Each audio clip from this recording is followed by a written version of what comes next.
And I wanted to hear your comment coming from inside. How much did Islam as a religion factor into, from your perspective, into this uprising, this people? And I think it's a question that is getting asked predominantly in America and Britain. It is not a question that is being asked anywhere in the Arab world or towards the East, if you like. One can't say how much does Islam factor. One can say how much do organizations that self-identify as Islamic factor. Yeah, I mean, just to be.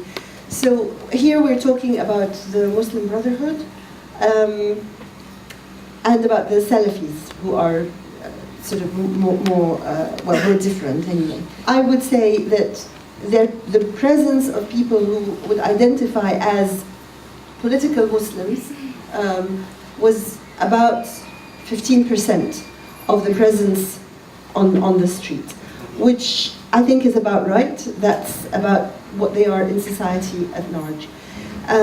Now, having said that, of course, Jumu'ah prayers were prayed, and the other prayers were prayed as well. Every prayer, the 5 prayers a day were prayed. But people who prayed them, and people who didn't. In other words, you had a group of people praying and people making room for them, and other people getting on with their lives, which again seems to me to be completely correct, that you have a choice. Also, there was a very important initiative, which was that Christian Mass was held. Because prayers were held, which was a completely natural thing to happen, it wasn't sort of at all odd because this is what people do in Egypt, there was an initiative to hold a Christian Mass in Tahrir Square as well on the Friday. And that happened. And so they happened back to back, and there was the Mass for the dead, for the 400 young people who at that point had been murdered by the regime, both for Muslims and Christians. And everybody said Amen together to both, do you see what I mean? And also, for example, the national anthem, Biladi Biladi, which of course we all know in Arabic, was sung in the old Coptic language. And the point is that this was all welcomed by everybody, including by people who were the Brotherhood, who are clearly, who have the prayer mark, who have the beard, and so on. And the discourse that was going on when you heard somebody talk, I mean, I must have heard this story. You'd have a chap who was Muslim Brotherhood, and he's telling a story about how he wanted to pray, and he gave the water to a passerby and said, could you pour for me so I can do my ablutions? And that person turned out to be Christian, and they embraced, because this is Egypt. Now, this story may have happened, it may not have happened, but it was the story of choice. It was what was being presented. And also, people who were Muslim brothers were articulating a willingness to learn. In other words, again, my young niece, who's 17, she told me that as she was walking in the square, this guy approached her. Of course, she's got the jeans and the hair and everything, and this guy approached her with the prayer mark, and he said, may I say something to you? And she said, sure, and she was already weary because she thought that he would say, why are you not wearing the hijab, and so on. And he said, I wanted to tell you that I was feeling quite sort of disheartened and tired. This was early on before Mubarak left, and I was thinking of going home, but just seeing you, a young woman, and sort of being so determined to be here, I am going to stay. It has given me heart, and I will stay. Now, he didn't need to do that. He didn't need to tell her this. So he had the feeling, and he also felt the need to articulate it.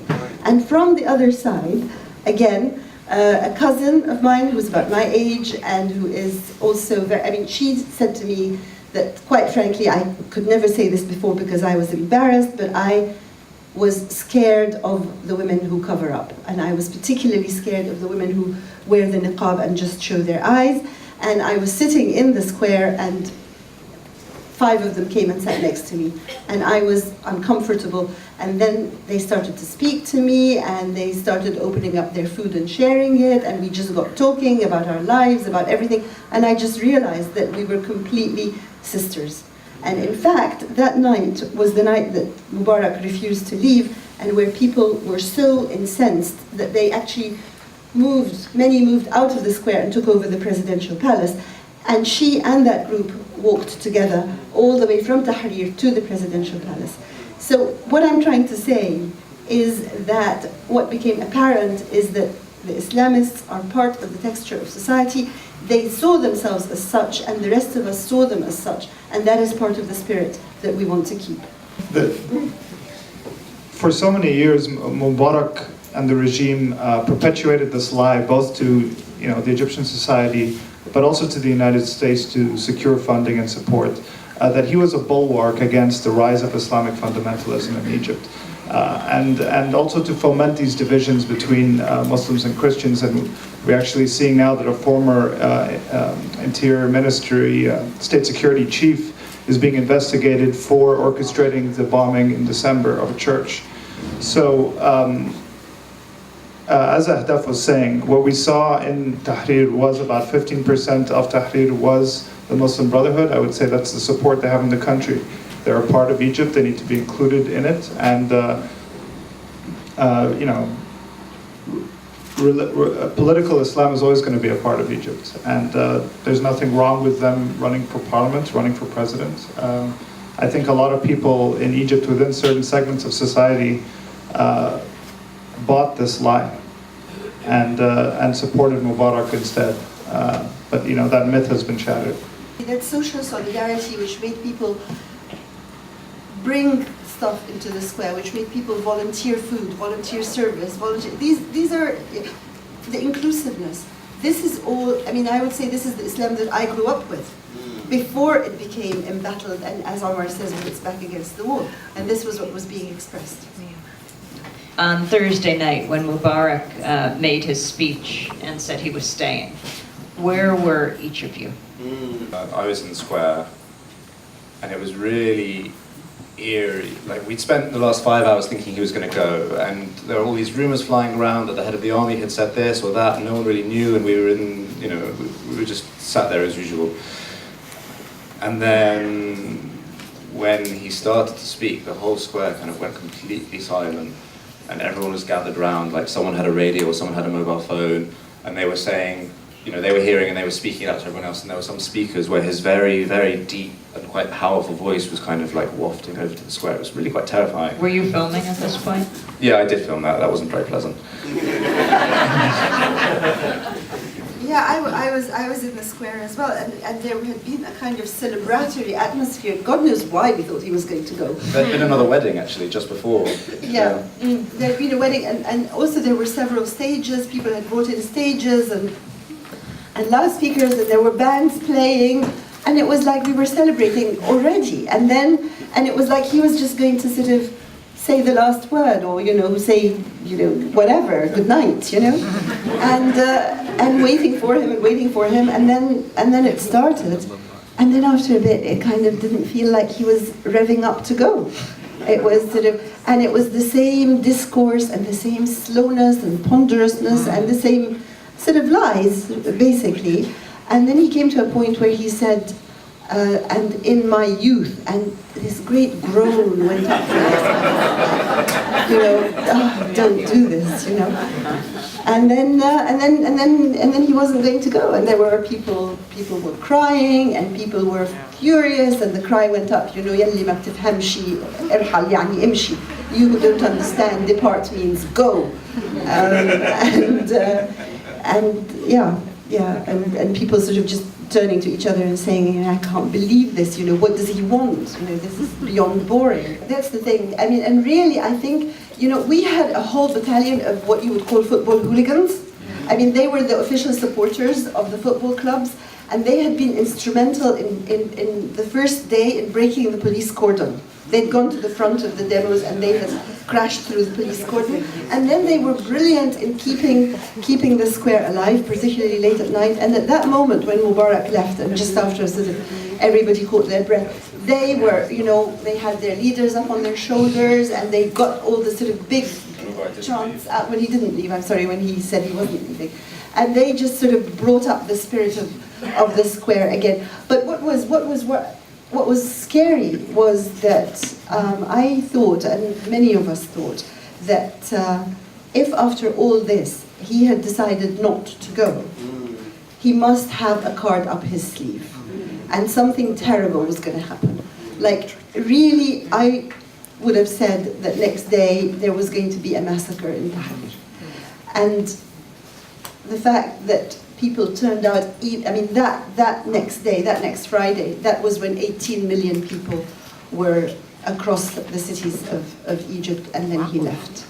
So that was that very, very tense feeling about, you know, what is it that he thinks he's going to do tomorrow that will make it possible for him to stay. Talk about that moment where each, and I want Sharif to come into this too, where each of you were when you got word. Yeah, well, actually, I was at home and I had not been yet because it was said that he was going to speak, and I had to file for The Guardian by 8 o'clock. And so I knew I had to be somewhere where there was internet, and I knew I had to write the thing. And it kept being, and so I kind of had to stay home to hear the speech on television, and then file the piece, and then go out to Tahrir. And you called me, and I said that because... This is now when it's announced that he has stepped down. Exactly. When Omar Suleiman. Yeah. Right. When Omar Suleiman announced that he was stepping down, and that Omar Suleiman as well was not coming, because that was the next nightmare, that we were going to be landed with Mr. Torture. And, yeah. So basically you called me, and I've heard that tape which you played, and I sound completely insane and incoherent and laughing and all the rest of it. But it's true. I mean, some of the placards that were, I mean, there were many sort of joke placards up all the time, and some of them were, you know, my wife wants to give birth and the kid doesn't want to see you.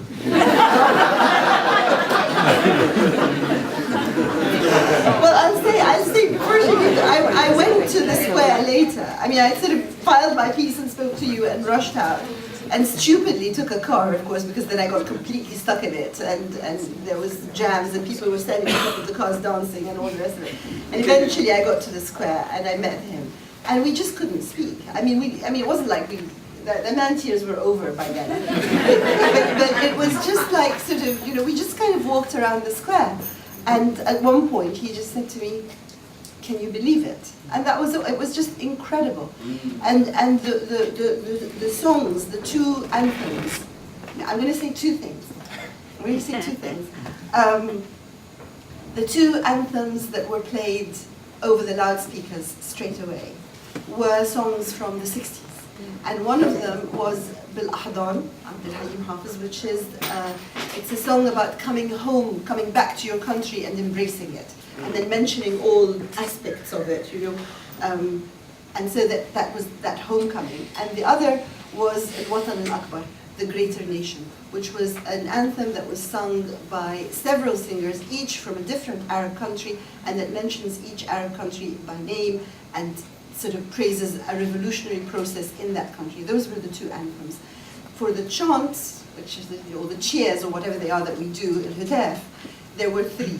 One was, lift your head up high, you're Egyptian. And the second was, anyone who loves Egypt, come and help build Egypt. And the third was, we'll get married, we'll have kids. I was not near a TV, so I was in front of the state TV building, actually, which people had gone the night before when he didn't step down. Actually, I was right next to your cousin, Ala, and I remember he was so incensed after the speech that he was organizing, and he marched to the TV building and they took it over. And so I was there the next day in the afternoon, and people were chanting. And then this ripple just came across the crowd of crazy chants and people jumping.